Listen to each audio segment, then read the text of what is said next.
So what kind of API we are going to build?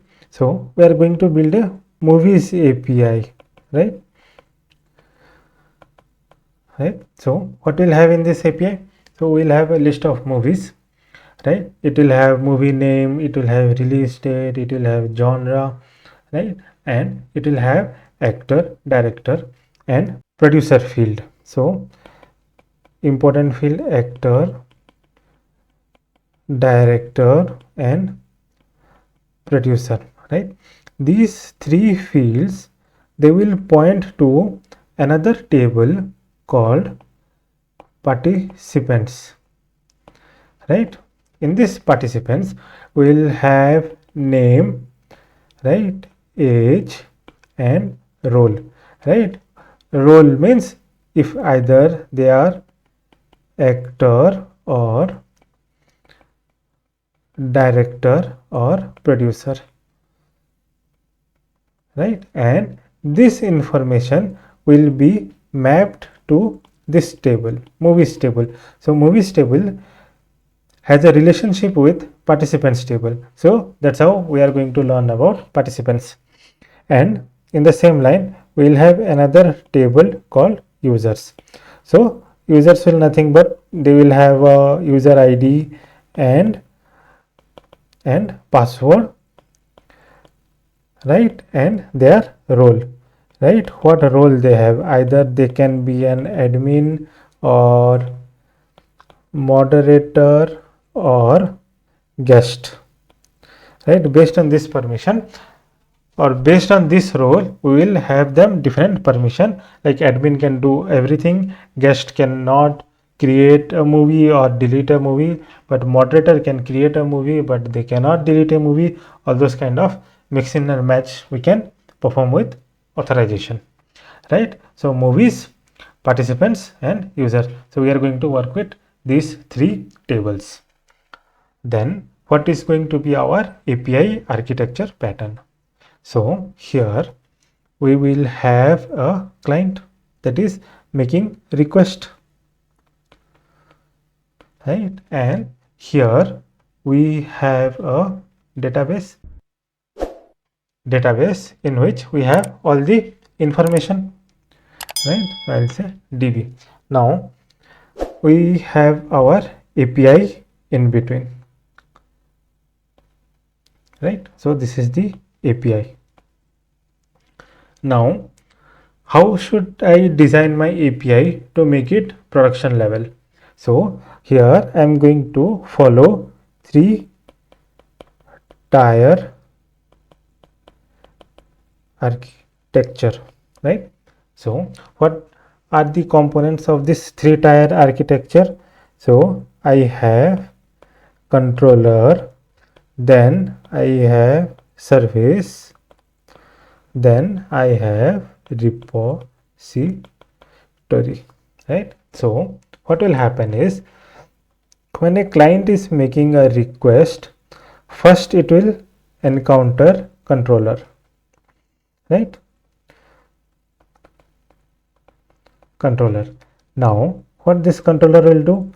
Pass this request to a service. These are different layer. So controller, service layer.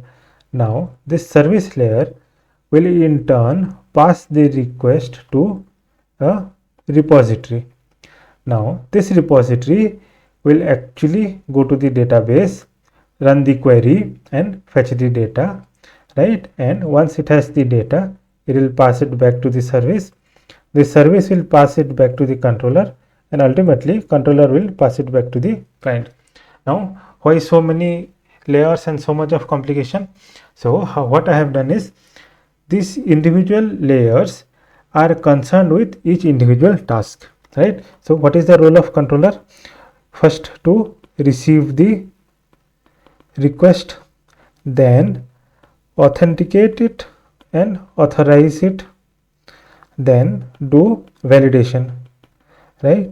If for example it is not an authenticated result, or if the data that I am expecting I am not getting it in the proper format, that means there is a validation error, then there is no point in doing the database query. So at the controller level itself, I'll stop. So this is the role of controller. Then service. This will do business logic, right? Be it be reading from Redis or DB, right? Different business operation it can do, and ultimately repository. So what this repository will actually do? This will do the actual DB implementation. Now what do I mean by that? So today we are going to use MongoDB. Tomorrow it is possible that I will be using MySQL. Right now, if my repository is decoupled from the service, if I am changing the DB from MongoDB to something different, then it will be very easy for me to change only this repository layer, right? Because this is actually doing the concurrent implementation of the database specific method, right?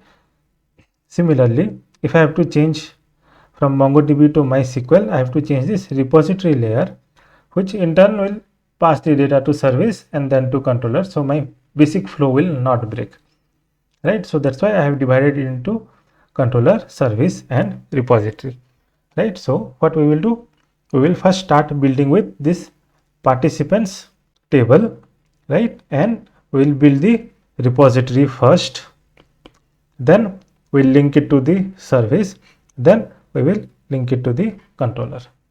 Then we will use postman to send API request, right? So now let us go to the code and start implementing this architecture.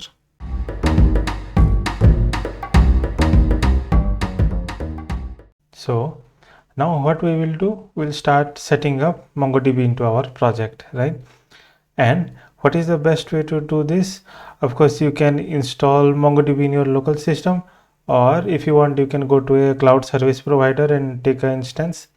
But what I'll be doing in this video is going to use Docker, right? So if I have a Docker running, I can pull a MongoDB image, run it in my project, and yes, MongoDB database will be ready. So for that, what I will do, in the project root, I'll create a file called docker compose.yml, right? This is the extension. Then what I will do, I'll add bunch of services here, like later I will add Redis and RabbitMQ and all those things. For now, let us start with MongoDB. So first what I will say, version 3.1, then services. So the first service that I want to add is Mongo, and what image it will pull? It will pull the latest Mongo image. And what I will do, I'll bind some ports, right? So if you check the MongoDB documentation, the port that it exposes is this one. That means this port from inside the container which MongoDB has exposed, that I have mapped it to my system port. With this being done, what I can do, I will say docker compose up, and if you are in Linux or Mac, you might have to use sudo in front of this one. Now let us press enter. Of course, it will take some time to spin up a MongoDB instance. We'll just wait for some time. Now this is done. Then what I can do, I'll keep this terminal running with this MongoDB instance or this docker compose up. I'll add one more terminal. Here what I need to do, I need to install a library to work with MongoDB. So what is the name of the library? Of course it is Mongoose. I will say npm install Mongoose and I will press enter. Once this is installed, so if you come here, you can see Mongoose is added in the dependency. Then what I will do, I need the connection string in the .env file, otherwise how code will know which database instance to point. So for this, what I will do? Here I will say Mongo URI equals to, what will be the connection string? It will say MongoDB colon / and where your server is, it is in localhost, and what port number it is running on, this port number, right? This is coming from this one, this port mapping, right? So, and what this will do, this will take a database name. So I can say movies, right? Now here is the thing, here I don't want to hard code this database name. I should be able to dynamically pass the database name and it should be able to connect. So for that, what I will do, I'll just keep it as a placeholder. So here in my code, I can use string.replace this pattern with the database name that I want to connect, right? That is the pattern that I will be following, because eventually I will be connecting to more than one database. So I should be able to reuse this Mongo URI connection string. Now this being done, what I will do, I will write a helper function so that I can connect to the database. And where should I keep the file? In the src, I will create a folder and I will name it as config, and in this config I will add a new JS file. I will name it as db.js. So what is the first order of business? I have to import mongoose, import mongoose from mongoose. So my editor helped in doing autocomplete, right? Then I will create a function and I will name it as connect, and this will be a arrow function, and this is going to be a async function because connecting to the database is an asynchronous operation. And what I will do, export default connect, so that I can use it in my index.js to connect to the database. And here, if you remember, this is a placeholder for the database name. So here I should be able to pass DB name. This is the DB name that I want to connect, right? Let us see how we can connect to this MongoDB. So first thing that I will add is a try catch block. Here let us write the catch block first. So what I will say, for now I'll just say console.log could not connect to the MongoDB, and I can pass error dot message. If there is any message, it will be displayed. And what I will do, I will say process dot exit. Now why I am doing this? Because if the database is not connected, then there is no point in running the server. So if for whatever reason the database is not connected, I'll simply exit out of the process. Even the API will not run, right? That is the idea here. Now what I can do, I will say connection string equals to process.env dot mongo URI. Let us check the spelling. So I'll just copy this one and this one. I'll paste it. Or if this is not there, I will default it to a empty connection string. Then I'll do a validation. If connection string equals to empty, then what I can do, I will simply throw new error no connection string found. So what will happen here, I am throwing, then there is a catch block here, so it will say could not connect to the DB.